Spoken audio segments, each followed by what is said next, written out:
Come along for a little story about life on the farm growing up. One year we started 2 projects. I'll tell you about those 2 projects. One project was we tiled a field.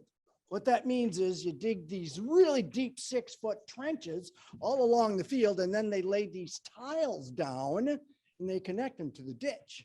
And it rains too much, that water goes out of the field and the crops can grow better. Tiling does one other very exciting thing. It creates a lot of rocks. It digs up a lot of rocks, tons of rocks. Well, we spent weeks picking up these rocks. There were so many, we decided to build a wall, a retaining wall. This baby was 60 feet long, 3 feet high, and 4 feet deep.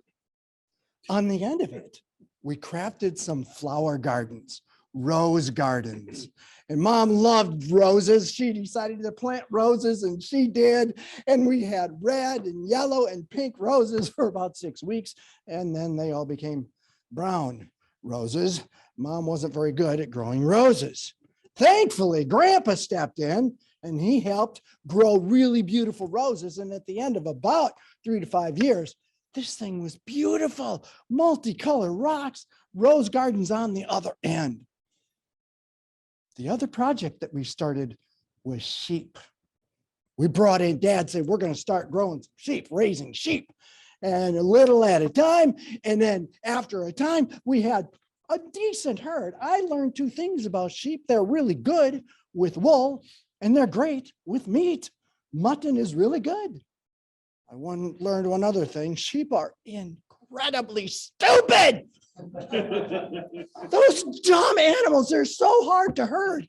But as a young boy on a farm, I learned if you could get one of them running around in the pen, the other stupid animals would join them and run around.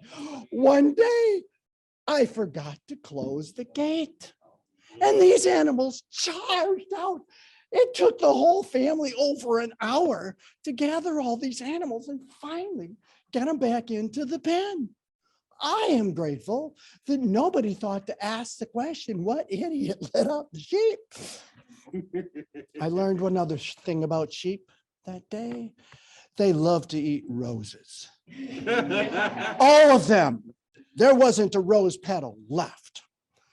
That evening, Mom had a discussion with Dad, and within the week, those sheep were loaded up and they were gone. Not to worry, the next year, Grandpa was able to bring those rose gardens back. The summary is that after this time, we had one project that was beautiful and would give us enjoyment for decades, and the other was brought to a sudden completion, and now you know why. Mr. Toastmaster.